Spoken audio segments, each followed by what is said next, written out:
Welcome back to the Fixed Ops Roundtable. I'm Sarah Vantine here with Ted Ings. Today we have the Privacy4Cars panel. And Ted, this is becoming a very, very important topic in our industry.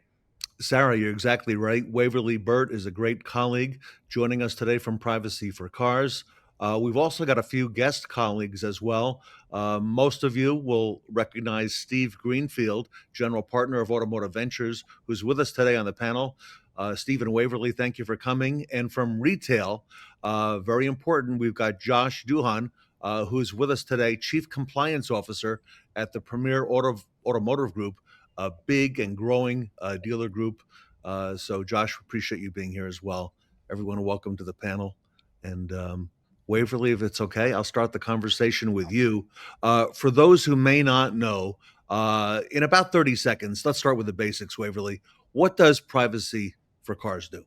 No, great question, Ted. So, Privacy for Cars, we specialize in vehicle privacy services. Really, our solutions help dealerships unlock new revenue, boost customer loyalty, and also reduce risk by offering data deletion services as well as privacy disclosures, Ted. Our auto-cleared trademark solution efficiently, deletes personal data from vehicles with 99.9% accuracy. We provide a certificate of deletion, and this not only addresses privacy concerns, but we also use this to boost trading capture rates at our dealerships as well. I like it a whole lot. Steve, let me get your perspective on it from Automotive Ventures. Why is vehicle privacy becoming more important now for dealers? Yeah, for first, Ted and Sarah, thanks for having us back. We're really excited to be here. We were an investor almost 4 years ago in this company, and it really clicked with me. I think that whether a dealer's playing defense, meaning they're concerned about exposure when a consumer's car continues to have PII or personally identifiable information on it, or if they're playing offense and they're trying, like Waverly said, increase conversion rate on trades, merchandise the fact that all of their vehicles have been cleared of private information. I think it's really important. So it's interesting to see a solution like this that can really resonate with conservative dealers that want to make sure that they've purged all the vehicles of PII, or if they're playing offense and they're trying to increase conversion rates, increasing sales rates. I think this solution uniquely checks both of those boxes. And Josh, I want to come to you for your perspective from the retail side. So you just became a Privacy for Cars customer. I'd love to have you tell us a little bit more about your decision to implement vehicle privacy and security solutions at your dealerships. Absolutely. So it was a multifold decision for us. On one hand, we wanted to ensure that we were in regulation with all government authorities and that we were making sure that each step that we took in the dealership was one that promoted a culture of compliance and that really made sure that all of our I's were dotted and our T's were crossed. But on the other hand, it was one where we wanted to ensure that our customers felt protected. Our customers felt a system of trust was around them. We really wanted to provide this culture, not just from a governmental standpoint, but from a community standpoint, that that our customers recognize that this dealership group really prioritized their safety, their security. And for us, it was one of those things where this is where the change is happening. And we like to say out here that if you don't adapt to the change, you're going to become a victim of it. And that was something that we recognized was because of the way that this is going, change had to happen, and we wanted to be one of the first ones on board. Josh, we hear from so many of your colleagues out in the retail world that there are a lot of attacks on dealership, okay, coming from all different directions. And I'm curious, both as chief compliance officer for the group, but you're also an attorney. We were talking in the green room a little bit earlier. The timing of this seems really important, and it's important to get this on the radar for other dealers as well. Oh, absolutely. I mean, you can just look in the past 5, 10 years, the entire industry has changed. The FTC, OSHA, all of these governmental authorities are really monitoring the practices that each dealership has because it's for the betterment of society. It really is, to ensure that your customers are protected, to ensure that the people are watched over. It really is, and it's something that we have to adapt to, just for the betterment of not only ourselves, our dealerships, but our consumers as well. Building a trust that has been gone for so many decades and making this industry have kind of more of a, you trust them. Waverly, I'd like you to walk us through how this actually works in a dealership because you mentioned at the very beginning, this is a very quick process to implement. It is, Sarah. It's very quick. So really using the application, the user simply scans the VIN of the vehicle. And once they do that, we'll decode that VIN in literally less than 1 second. And then we're going to provide step-by-step instructions using photographs on how to clear all the personal data from that vehicle, including the garage door code. And so when we talk about scale, we talk about efficiency, it takes on average about 90 seconds to clear any vehicle. And so what I mean by any vehicle, we cover vehicles from 2026 model year all the way back to 2002 when we say cars, quote, started getting smart, right? And so we literally take all the guesswork from the process and provide a very high level of operational efficiency to get in and out pretty quick. Steve, Sarah and I are familiar with the work that Automotive Ventures does. And by the way, thank you for putting the focus on fixed operations. Looks like you're in the shop today. We are getting some Porsches fixed in the background. I wish it was mine. All right. Well, tell us a little bit, because I know you look at, and Sarah and I know that you look at a lot of companies and you look at a lot of technologies, and not everybody makes the cut. Tell us about this business model that Privacy4Cars has and why it's an attractive investment from your standpoint. Yeah, I think what we said earlier, what Waverly very eloquently said, I mean, the dealers get a couple of benefits, right? It increases revenue while at the same time, helps them with compliance and protecting, their flanks, so to speak. But the elegance, the simplicity, and the elegance of the simplicity of the product is amazing, and it's very easy to implement. It's easy for dealers to get started, but it's very, very effective. And very rarely do you see technology solutions that are this effective, but this easy to implement. So it's not a big burden for dealers to get started with the solution and see immediate effects. And Steve, I think we can all relate because we've all rented the car or come across the service loaner where we go to access it and we see that the data from the previous users is all still in the system and all that information is hanging out there. And you know, you know, very easy to understand business model that this is not the right thing to leave out there. Yeah, listen, I was talking to a dealer recently. Waverly will like this. A dealer principal who got an M5 in on trade, took it home for the weekend, and while he was driving it back to his house, he realized, the former owner who just traded in, their home location is on the GPS, and their garage codes are still programmed into the vehicle. So he could have easily driven that vehicle to the former owner's home, click the garage codes, and be inside that person's house. Most people who are trading in cars don't even think of this. Now, what exposure there is for dealers, that's debatable. Josh would have a better perspective than I would. But this is a ticking time bomb. I rent cars very frequently when I travel around the world. And Ted, to your point, I'm amazed how many people have synchronized their phone, synchronized their contacts, and haven't even thought about deleting those before they turn back their rental. So I think it's an amazing dynamic. As Waverly said, the cars are getting more sophisticated. It's easier and easier to leave personally identifiable information on vehicles. And I think these are like just potential lawsuits that are lingering out there because the average consumer doesn't even think about wiping that information off their vehicle. And Josh, actually, this is something that I had not thought about prior to Privacy4Cars, but it is really unsettling if you think about just, oh my gosh, how much information can be out there. So how do you see customers responding, when you're talking about Privacy4Cars and these privacy services and the certificate, all those pieces in this? Are customers thankful that you're taking that proactive step to ensure it? Sure. That has been probably the most interesting part of this entire experiment for us trying to implement it. We have a few customers that come in every once in a while, they're tech savvy, and they ask us specifically, can you delete my data? Can you positively make sure that it's all out of there? And we've had that for a while, but the most interesting part is I'd say 80%, 90% of our customers, when we talk about it, because we offer it each time, they're like, what are you talking about? What do you mean all my information's on there? I thought, I disconnected my phone, it's not on there anymore. And then we'll go through the process of actually showing them exactly what we do, and their minds are blown. They're like, I had no idea this was on there. Thank you so much for letting me know. I wish I would have done it for all my other cars in the past that I sold to a dealership.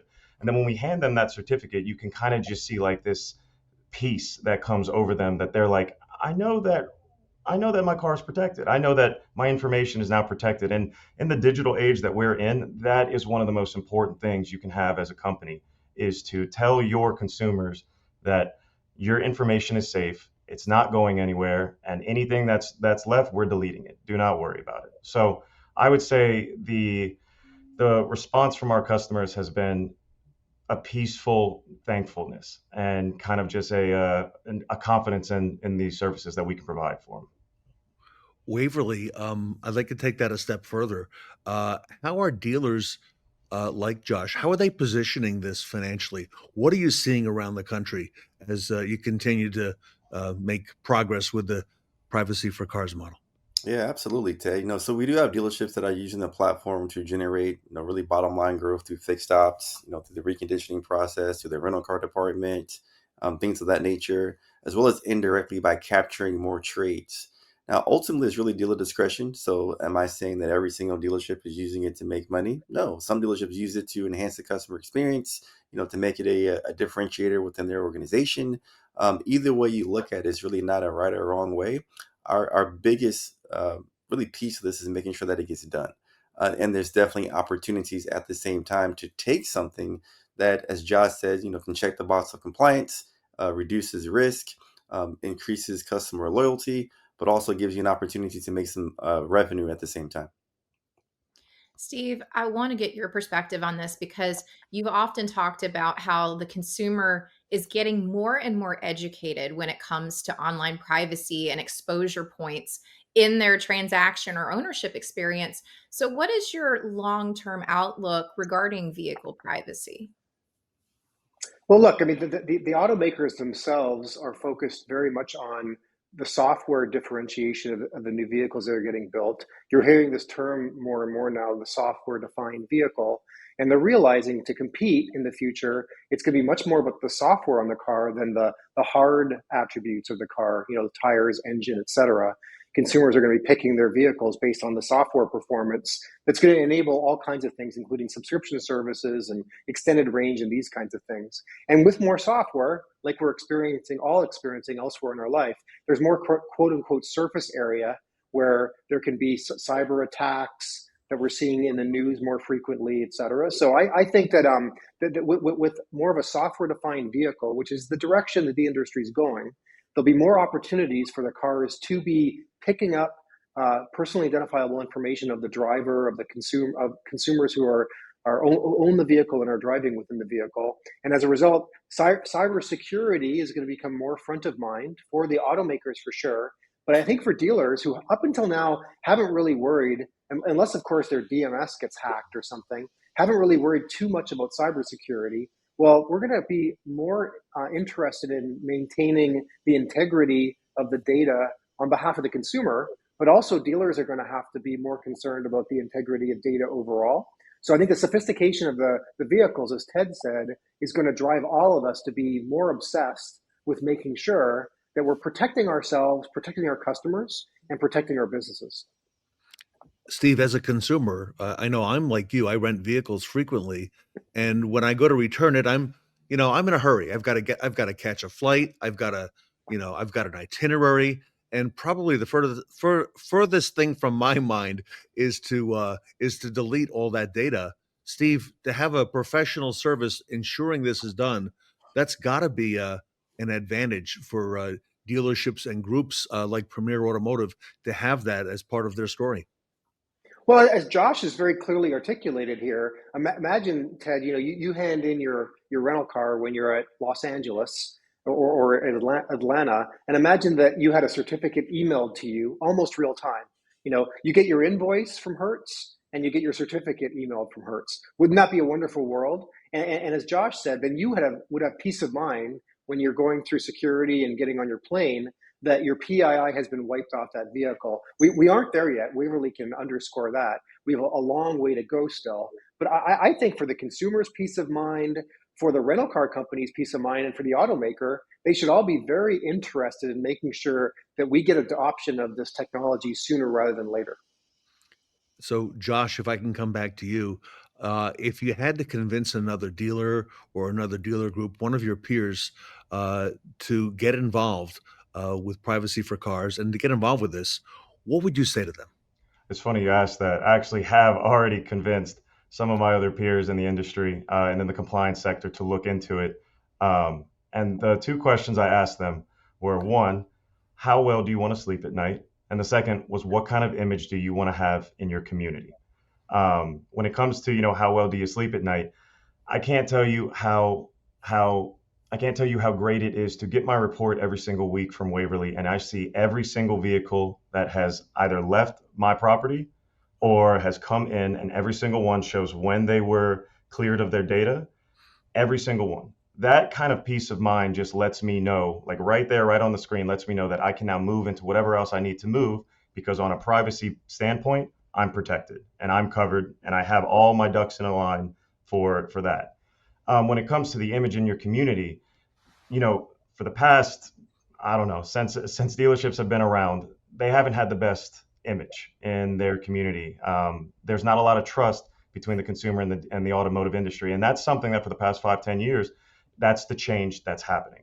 So I would say, do you want to jump on that change, and do you want to be part of a group of dealers whose image is one that says trustworthy, one that says I've got you, one that is about protection, one that says your interest first as a consumer, and that trust builds long-term customers, long-term relationships, and it overall it will increase your dealership's profitability and safety long-term. So that would be the two questions I would ask somebody if they wanted to look into Privacy for Cars. Well, Waverly, a lot of dealers are listening to this today and probably wondering, what's the first step? How do I get started? So share with us, what is the best recommendation to reach out to y'all? Great question, Sarah. The first step is just simply go to www.privacy4cars.com/dealers.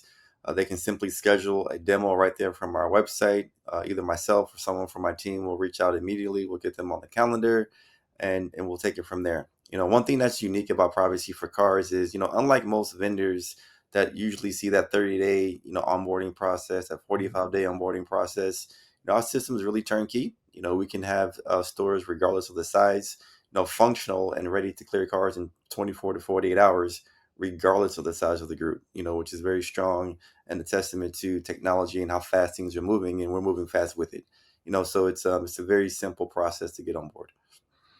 Waverly, every time we have you on the show, this gets better and better, and the message is really strong. So, Waverly, I appreciate you coming on and spending some time with us and bringing this to our dealers' attention and the spotlight that you've put on it. Yeah, thanks, Ted. We're happy to be here. We're happy to continue supporting that. The support you have for us it's been great, and we look forward to the relationship. Everybody, the company is called Privacy for Cars. You see it scrolling in the bottom. Privacy, the number 4cars.com/dealers. Waverly Burt has been a big part of getting the message out. Now Steve Greenfield is on board with Automotive Ventures. Steve, that's a very strong seal of approval. So appreciate all you do for the industry and putting the focus on this. And Steve, this is very much a part of fixed operations too, because it's all become part of, it's all one, the recon process, the trade. And Steve, appreciate the spotlight from you. And Josh Duhon from Premier Automotive Group, thank you so much for your insights, and very well received. Sarah, it gets better and better. It does, Ted, and this is such an important topic in our industry, and I'm excited to see how we'll continue to highlight it. Everybody, Privacy for Cars here with us today on the panel at the Fixed Ops Roundtable.